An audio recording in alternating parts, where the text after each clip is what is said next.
راه قريب لينا يا ربي سمحوا لينا. ها هو الواد راه كنصونيو الوقايه المدنيه مازال ما جات، عتقوا الروح يا ربي، راه كيتزعجوا في راه حدا. انا ما بيا مالي خدام، انا في سطات خدام 9 كتصوني عليا بنتي.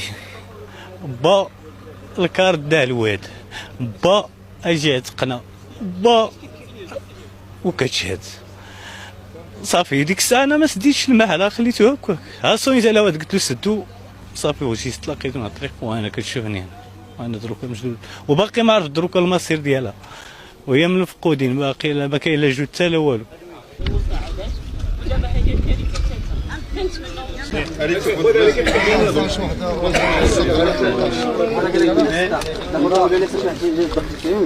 وانا عندي 30 في الكار. شحال قريب ما تزال الطريق مقطوعة على مستوى التينونجو بجماعة تيزغت ومدينة طاطا بسبب السيول الجارفة وتساقط الأحجار، وتعمل السلطات المحلية على منع كل وسائل النقل من المرور حفاظا على أرواح المواطنين في انتظار وصول الآليات لتحييد هذه المخاطر.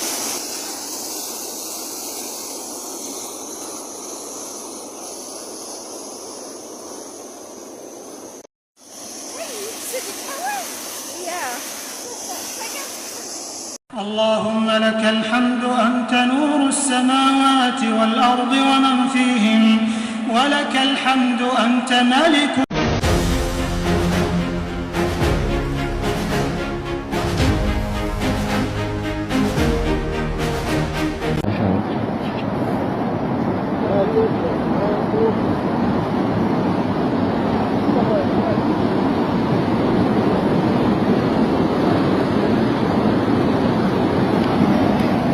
شوف راه جا من تما من لهيه ضربنا كامل.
تيزكي عاوتاني لقينا الطريق مسدود، بقينا عاوتاني شي نص ساعه ولا ما عرفت ساعه، رجعونا جدارميه ولا البوليس، رجعنا لي سافن.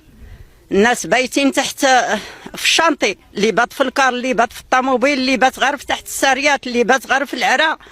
الماكله ما كايناش، ما زينا سلكواش، ما زينا كاين اللي ما زتا الماء.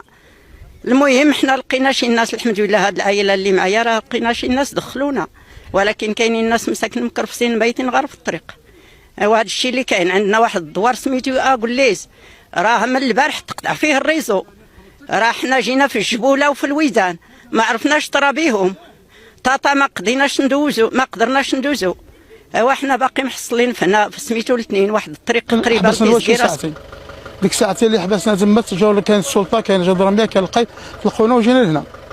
جينا لهاد البلاصه شدونا دابا هنا شدنا الواد، وحنا كنقلبوا باش تكلمنا للدور ديالنا دخل لهم الماء وسكرتوا بهيمات ديالنا، وحنا كنطلبوا السلطه باش تعاون معنا باش حل لنا الطريق، كان شي حل باش ندوزو.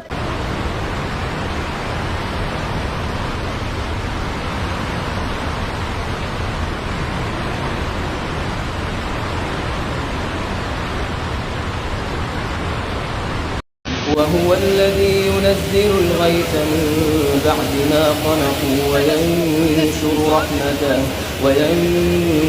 رحمته. ما شاء الله. والتسمينات منطقة ديال القرايد ممتلئ عن آخره. هاد القنطره اللي كنشوفوا تقريبا 7 متر ديال العلو اللي بينها وبين القاع الواد. كما كيبان لكم راه الماء قرب يوصل للفوق. ها هو التسمينات.